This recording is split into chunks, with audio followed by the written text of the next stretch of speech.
Halo semua, balik lagi di channel Teraokun. Sebelum pembahasannya dimulai, silahkan klik tombol subscribe dan aktifkan lonceng notifikasinya supaya kalian gak ketinggalan info dan teori terbaru seputar One Piece. Buat kalian yang mau informasi tambahan soal SBS atau databook, kalian bisa follow Instagram Teraokun. Di sana admin akan memposting soal SBS, databook, dan berbagai teori singkat. Sekarang lanjut ke pembahasan. Melanjutkan cerita dalam chapter yang lalu, cerita dalam chapter kali ini dimulai dengan memperlihatkan dunia surga yang ada di bagian atas pohon Adam. Di dalam kastil utama kerajaan Elbaf, diperlihatkan para raksasa dari kalangan bangsawan yang sedang mengadakan rapat penting. Mereka tengah membahas soal Elbaf harus segera memiliki raja yang baru. Ada dua alasan utama mengapa hal ini dianggap sangat penting. Pertama, karena sudah cukup lama bagi Elbaf tidak memiliki seorang raja. Bila kita ingat dari dua chapter yang lalu, diketahui setelah kematian Raja Harald 6 tahun yang lalu, sampai saat ini masih belum ada orang lain yang menggantikannya menduduki tahta raja. Memang sejauh ini, keadaan Elbaf tampak baik-baik saja, tapi tentu negeri itu tidak boleh terlalu lama dibiarkan tanpa sosok raja. Kedua, para bangsawan raksasa sudah mendengar banyak cerita tentang berbagai kekacauan yang terjadi di dunia luar. Keadaan dunia telah semakin panas dan tidak terkendali, sehingga beragam konflik terus terjadi di berbagai tempat. Maka mereka khawatir cepat atau lambat Elbaf pun akan terpaksa ikut terlibat dalam konflik, sehingga akan repot jika negeri itu tidak memiliki raja sebagai pemimpin tertinggi dan pemberi komando utama. Dengan dua alasan itulah, maka diadakan rapat untuk membicarakan soal raja baru. Salah seorang bangsawan bilang dia setuju untuk segera memilih raja yang baru, tapi dia bingung siapa orang yang akan dipilih, sebab anak-anak dari Raja Harald tidak ada yang cocok. Loki memang raksasa terkuat, tapi dia seorang kriminal besar yang telah menghabisi ayahnya sendiri. Saat ini juga dia masih ditahan di bawah pohon Adam, jadi tak mungkin orang seperti Loki diizinkan menjadi raja di negeri itu.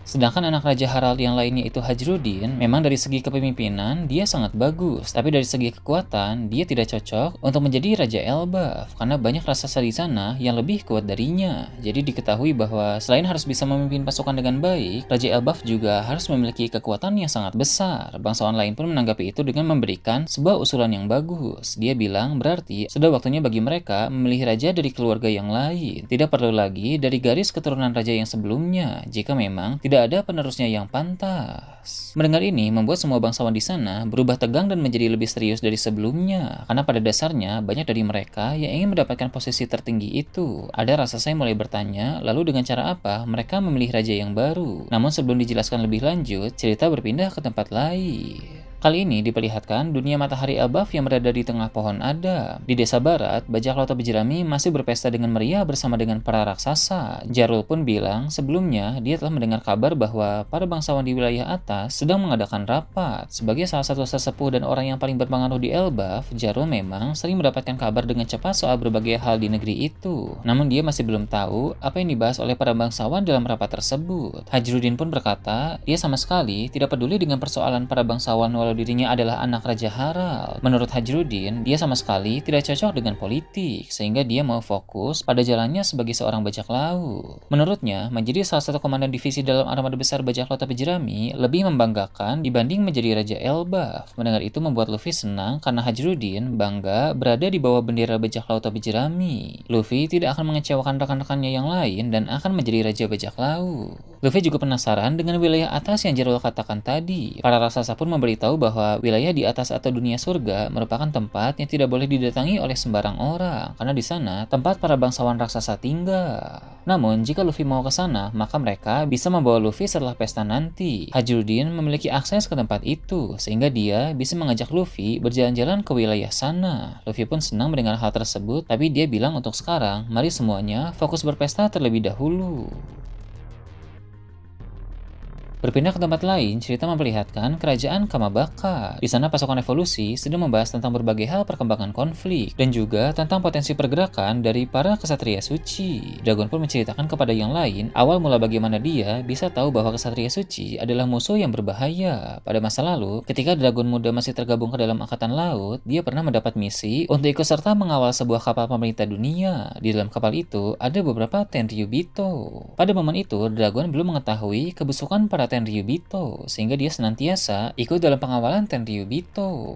Pada zaman itu, banyak bajak laut kuat yang sangat nekat. Ada salah satu kelompok bajak laut yang membawa seluruh armadanya dan mengepung mereka dengan tujuan untuk menculik Tenryubito dan nanti meminta tebusan besar kepada pihak pemerintah dunia. Tentu saja, Dragon dan para marinir yang mengawal tidak bisa membiarkan hal itu terjadi. Walau kalah jumlah, mereka melawan tanpa ragu. Kekuatan Dragon saat itu sudah sangat besar, sehingga Dragon mampu bertarung dengan sangat baik. Namun, tiba-tiba ada salah satu Tenryubito yang keluar dari dalam ruangan kapal milik pemerintah dunia. Para marinir pun memintanya untuk masuk kembali ke tempat aman, tapi dia malah menolak. Tenryubito itu bilang dia merasa tersinggung karena para bajak laut itu berani mengganggu perjalanannya, maka dia pun ingin menghabisi mereka. Dengan begitu, sang Tenryubito itu pun ikut bertarung. Dari sana, Dragon bisa melihat kekuatan besar dan kemampuan hebat yang Tenryubito itu miliki. Setelah peristiwa itu, ketika Dragon sudah kembali ke markas, dia pun menceritakan hal itu kepada ayahnya, yaitu Garp. Di sanalah Garp menjelaskan bahwa Tenryubito kuat yang ikut bertarung itu adalah kesatria suci. Sejak kecil, ada beberapa Tenryubito yang mendapatkan pelatihan khusus. Latihan ini mencakup kekuatan fisik, penguasaan haki, ilmu bela diri atau senjata, dan juga strategi pertempuran. Kemudian setelah anak-anak Tenryubito itu menjadi dewasa, akan ada semacam seleksi lagi. Siapa yang berhasil lolos seleksi, maka mereka akan terpilih menjadi kesatria suci. Tak sampai di sana saja, siapa yang telah terpilih itu pun akan diberikan kekuatan buah iblis tertentu untuk semakin memperkuat kekuatan mereka. Jadi tak perlu heran bila para kesatria suci memiliki kekuatan yang besar karena mereka memang telah dipersiapkan sejak kecil. Dragon pun bertanya kepada Garp, apakah kekuatan Dragon saat ini sudah setara dengan kesatria suci? Garp pun menjawab tentu saja. Bahkan sebenarnya Dragon masih berada satu level di atas para kesatria suci, kecuali ada satu kesatria suci yang kekuatannya setara dengan Dragon.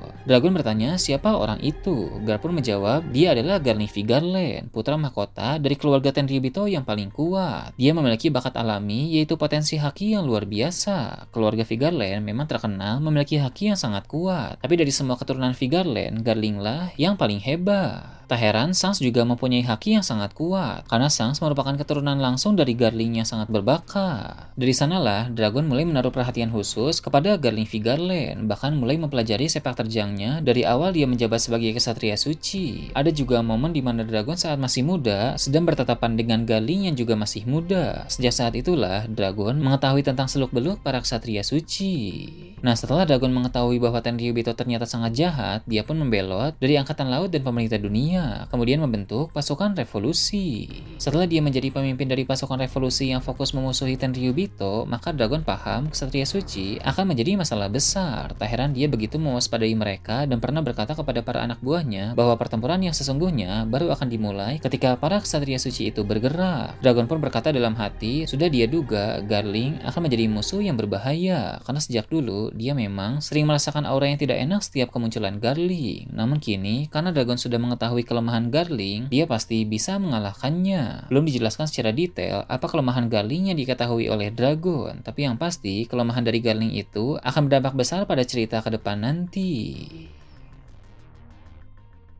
Kemudian, cerita memperlihatkan kantor koran milik Morgans. Di sana Morgans telah mengizinkan Vivi untuk melakukan panggilan Denden Mushi. Morgans juga memberinya Denden Mushi yang berwarna putih. Sebagai informasi, Denden Mushi putih berfungsi untuk mengamankan jalur panggilan sehingga tidak bisa disadap oleh siapapun. Gadis itu pun menghubungi kerajaan Alabasta dan berbicara dengan Igaram. Dia mengatakan bahwa dia baik-baik saja, sehingga Igaram menangis bahagia. Meski begitu, Vivi juga menegaskan dia merasa masih belum terlalu aman karena dia masih diburu oleh pemerintah dunia. Jadi, untuk sementara waktu, Vivi masih belum bisa kembali ke kerajaan Alabasta. Dia juga menceritakan kebenaran di balik kematian Raja Cobra, yang mana pelaku dari kasus itu bukanlah Sabo, tapi justru pihak pemerintah dunia itu sendiri. Vivi tahu soal hal ini karena Wapol sudah menceritakan apa yang dia saksikan di ruangan tahta kosong. Morgans cukup kesal karena Vivi bilang soal hal itu, sebab sebelumnya Morgans sudah terlanjur membuat berita bahwa Sabo lah pelaku pembunuhan Raja Cobra. Jadi secara tidak langsung, kebenaran yang diceritakan Vivi kepada pihak kerajaan Alabasta telah membongkar berita salah yang Morgans terbitkan kemarin, sehingga untuk pertama kalinya Morgans merasa malu kepada publik. Vivi pun bilang kepada Igaram bahwa dia memiliki sebuah permintaan. Igaram harus menghubungi pihak yang bisa dipercaya dan ceritakan soal kebenaran di balik kematian Raja Cobra. Pihak yang bisa dipercaya itu adalah kerajaan Dressrosa. Di referee tempo hari, Vivi melihat Raja Cobra berbicara akrab dengan Raja Riku. Bahkan mereka berdua sama-sama mendorong untuk pembubaran Shichibukai. Di sana, Vivi juga senang senang bisa berkenalan dengan pihak kerajaan Dressrosa seperti Rebecca. Kerajaan Dressrosa pun merupakan salah satu negeri yang pernah diselamatkan oleh bajak laut topi jerami. Maka dengan semua hal itu, Vivi merasa mereka bisa dipercaya.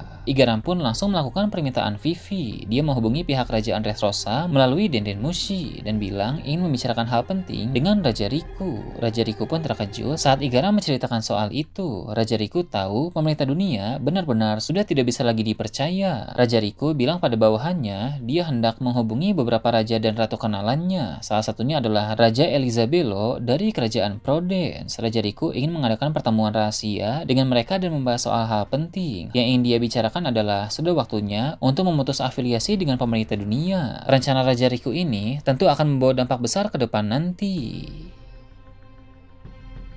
Nah itu tadi berbagai hal menarik pada chapter 1136. Gimana menurut kalian? Silahkan tulis di kolom komentar di bawah. Oke, segitu aja untuk pembahasan kali ini. Jangan lupa like, share, dan subscribe untuk video menarik selanjutnya. Gue Tora Okun, Shambles.